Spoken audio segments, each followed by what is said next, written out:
আসসালামু আলাইকুম। আমি Lincoln Akter, next gen news BD চ্যানেলে আপনাকে স্বাগত। শুরুতেই জানাবো আজকের গুরুত্বপূর্ণ আপডেট সংবাদগুলোর শিরোনাম। মানবতাবিরোধী অপরাধে জিয়াউলের বিরুদ্ধে অভিযোগ গঠনের আবেদন পতিত। আওয়ামী লীগ শাসনামলে ১০৩ জনকে গুম খুনের দায়ে মানবতাবিরোধী অপরাধের মামলায় মেজর জেনারেল অবসর জিয়াউল আহসানের বিরুদ্ধে আনুষ্ঠানিক অভিযোগ গঠনের মাধ্যমে বিচার শুরুর আবেদন করা হয়েছে। ঘুমের পেছনে মূলত রাজনৈতিক উদ্দেশ্য ছিল। ঘুম সংক্রান্ত কমিশন অফ ইনকোয়ারি রোববার প্রধান উপদেষ্টা প্রফেসর ড মোহাম্মদ ইউনিসের কাছে চূড়ান্ত প্রতিবেদন জমা দিয়েছে।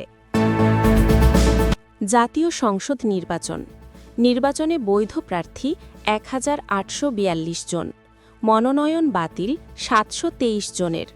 আসন্ন ত্রয়োদশ জাতীয় সংসদ নির্বাচনের মনোনয়নপত্র যাচাই বাছাই কার্যক্রম শেষে প্রাথমিক তালিকা প্রকাশ করেছে নির্বাচন কমিশন ইসি। তারেক রহমানের সঙ্গে শীর্ষ ব্যবসায়ী নেতাদের বৈঠক। বিএনপির ভারপ্রাপ্ত চেয়ারম্যান তারেক রহমানের সঙ্গে বৈঠক করেছেন দেশের শীর্ষ ব্যবসায়ী নেতারা। মানবতাবিরোধী অপরাধে জিয়াউলের বিরুদ্ধে অভিযোগ গঠনের আবেদন পতিত। কমেন্টে জানিয়ে দিন আপনি কোন জায়গা বা কোন দেশ থেকে আমাদের এই সংবাদটি দেখছেন। আওয়ামী লীগ শাসনামলে ১০৩ জনকে গুম খুনের দায়ে মানবতাবিরোধী অপরাধের মামলায় মেজর জেনারেল অবসর জিয়াউল আহসানের বিরুদ্ধে আনুষ্ঠানিক অভিযোগ গঠনের মাধ্যমে বিচার শুরুর আবেদন করা হয়েছে। রোববার ৪ জানুয়ারি এ আবেদন করেন চিফ প্রসিকিউটর মোহাম্মদ তাজুল ইসলাম। এদিন কারাগার থেকে জিয়াউলকে ট্রাইব্যুনালে হাজির করা হয়। তিনি এ মামলায় একমাত্র আসামি। ৩ সদস্য বিশিষ্ট আন্তর্জাতিক অপরাধ ট্রাইব্যুনাল ১-এর বিচারিক প্যানেলে রয়েছেন চেয়ারম্যান বিচারপতি মোহাম্মদ গোলাম মর্তুজা মজুমদার, বিচারপতি মোহাম্মদ শফিউল আলম মাহমুদ এবং অবসরপ্রাপ্ত জেলা ও দায়রা জজ মোহাম্মদ মহিতুল হক এনাম চৌধুরী। শুনানিতে জিয়াউলের বিরুদ্ধে আনা ৩টি অভিযোগ পড়ে শোনান চিফ প্রসিকিউটর। এসব অভিযোগে ১০৩ জনকে গুম খুনের বীভৎস বর্ণনা তুলে ধরা হয়। এই সংক্রান্ত ভিডিও রয়েছে বলেও জানানো হয়। আসামি পক্ষে আইনি লড়াই করেন জিয়াউল আহসানের বোন আইনজীবী নাজনীন নাহার। তিনি প্রসিকিউশনের কাছে ভিডিও চান। জবাবে ট্রাইব্যুনালে দাখিলের পর তাকে দেওয়ার কথা জানায় প্রসিকিউশন। এক পর্যায়ে মামলার একমাত্র আসামির বিরুদ্ধে চার্জ গঠন করে বিচার শুরুর আবেদন করেন তাজুল ইসলাম। তার সঙ্গে প্রসিকিউটর শাইখ মাহদি ও শহীদুল ইসলাম সর্দার শুনানিতে অংশ নেন। দুপুরের পর মামলার শুনানি শুরু হয়। সাবেক সেনা কর্মকর্তা জিয়াউল আহসানকে গত বছরের অগস্টের মাঝামাঝি রাজধানীর খিলক্ষেত এলাকা থেকে গ্রেফতার করা হয়। জিয়াউল আহসান সর্বশেষ ন্যাশনাল টেলিকমিউনিকেশন মনিটরিং সেন্টারের মহাপরিচালক ছিলেন। ঘুমের পেছনে মূলত রাজনৈতিক উদ্দেশ্য ছিল। ঘুম সংক্রান্ত কমিশন অফ ইনকোয়ারি রোববার প্রধান উপদেষ্টা প্রফেসর ড মোহাম্মদ ইউনিসের কাছে চূড়ান্ত প্রতিবেদন জমা দিয়েছে। এদিন বিকালে রাষ্ট্রীয় অতিথি ভবন যমুনায় প্রতিবেদন জমা দেয় কমিশন। কমিশনের সদস্যরা জানিয়েছেন, বলপূর্বক গুমের পেছনে মূলত রাজনৈতিক উদ্দেশ্য ছিল। আমরা যে ডাটা পেয়েছি তা দিয়ে প্রমাণিত যে এটি পলিটিক্যালি মোটিভেটেড ক্রাইম। প্রতিবেদন জমাদানকালে উপস্থিত ছিলেন কমিশনের সভাপতি বিচারপতি মইনুল ইসলাম চৌধুরী, সদস্য বিচারপতি মোহাম্মদ ফরিদ আহমেদ শিবলি, নূর খান লিটন, নাবিলা ইদ্রিস ও সাজ্জাদ হোসেন সহ উপদেষ্টা আদিলুর রহমান খান ও প্রধান উপদেষ্টার মুখ্য সচিব সিরাজউদ্দিন মিয়া। প্রধান উপদেষ্টার উপ-প্রেস সচিব আবুল কালাম আজাদ মজুমদার এ তথ্য জানান। কমিশনের বরাত দিয়ে তিনি জানান, মোট ১,৯১৩টি অভিযোগ গুম তদন্ত কমিশনে জমা পড়ে।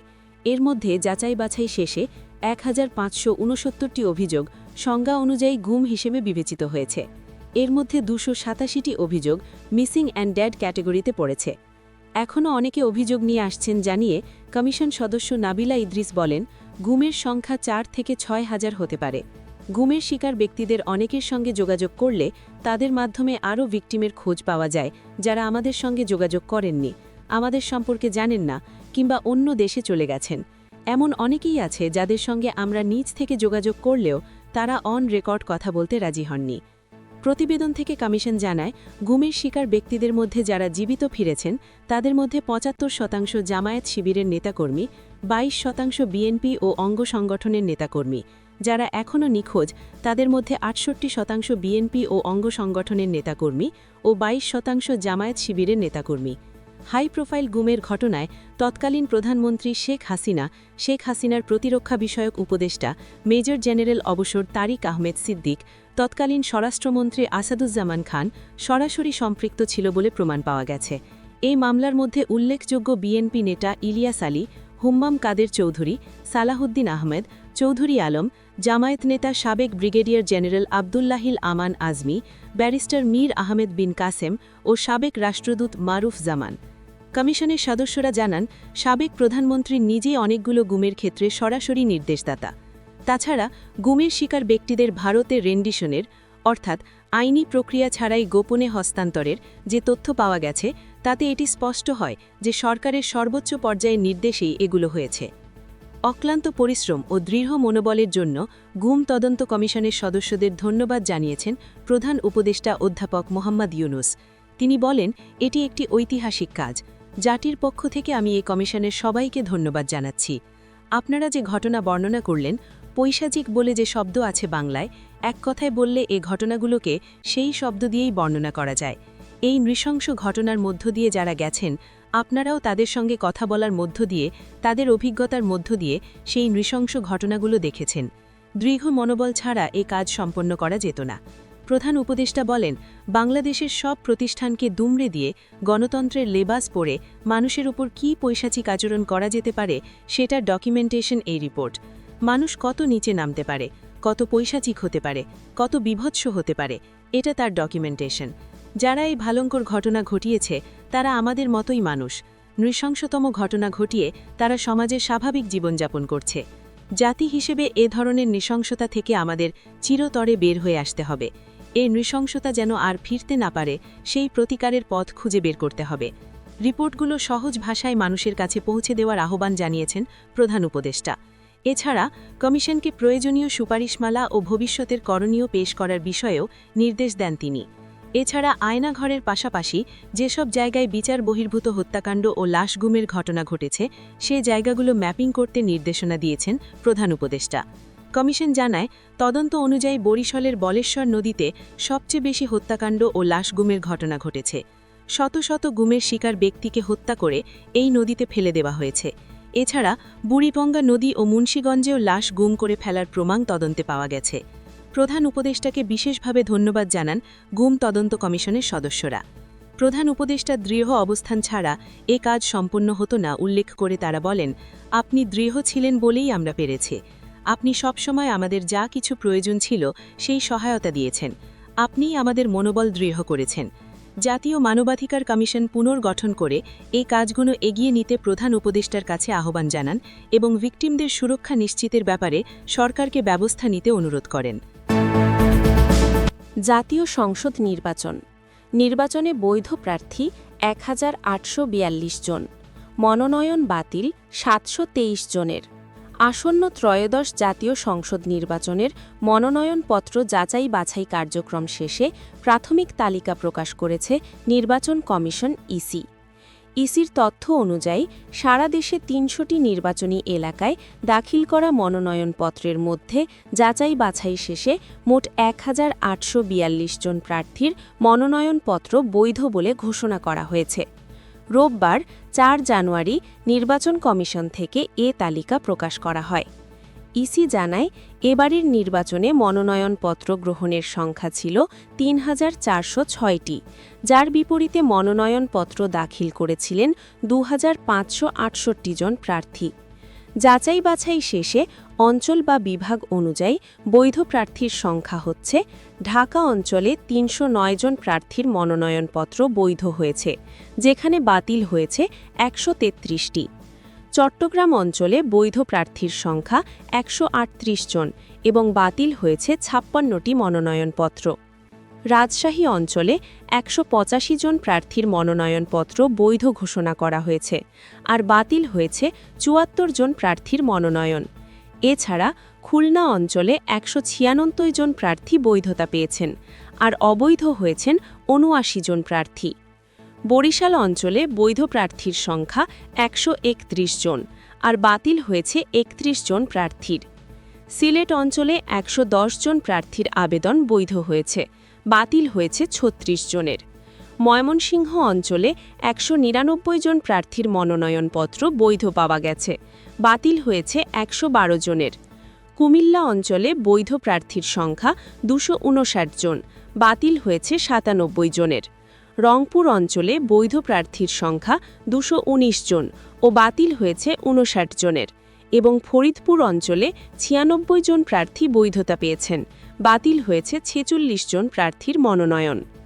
নির্বাচন কমিশনের প্রকাশিত তথ্যে দেখা গেছে, যাচাই বাছাই প্রক্রিয়ায় মোট ৭২৩টি মনোনয়নপত্র বাতিল করা হয়েছে।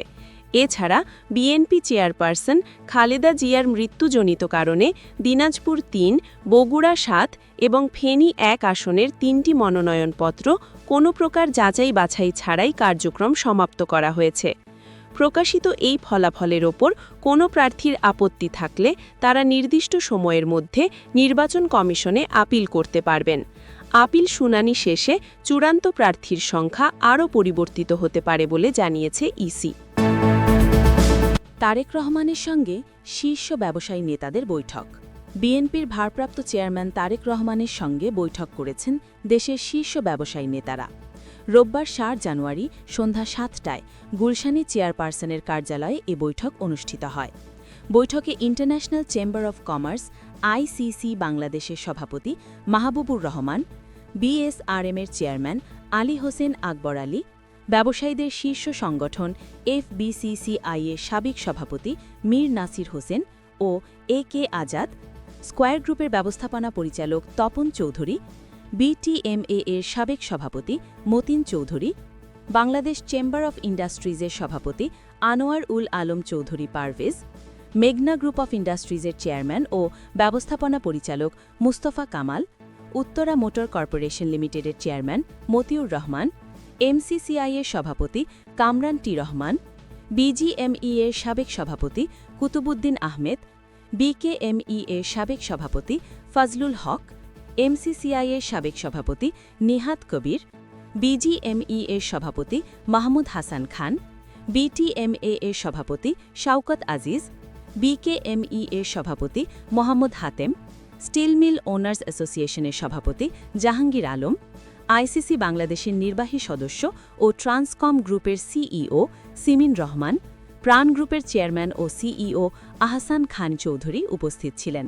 এছাড়া পার্টিক্স গ্রুপের আজিজুল কায়সার, ডিসিসিআই এর সাবেক সভাপতি হোসেন খালেদ, ডিসিসিআই এর সভাপতি তাসকিন আহমেদ, বিজিএপিএমই এর সভাপতি মোহাম্মদ শাহরিয়ার, বিসিএমই এর সভাপতি মইনুল ইসলাম, বাংলাদেশ ওষুধ শিল্প সমিতি বিএপিআই এর সভাপতি আব্দুল মোক্তাদির, বিএবি এর সভাপতি আব্দুল হাই সরকার, সিকম গ্রুপের ব্যবস্থাপনা পরিচালক আমিরুল হক, বিসিআই এর সিনিয়র ভাইস প্রেসিডেন্ট প্রীতি চক্রবর্তী, বাংলাদেশ এমপ্লয়ার্স ফেডারেশনের সভাপতি ফজলে শামীম এহসান এবং ইউসিবিএল এর চেয়ারম্যান শরীফ জহির উপস্থিত ছিলেন।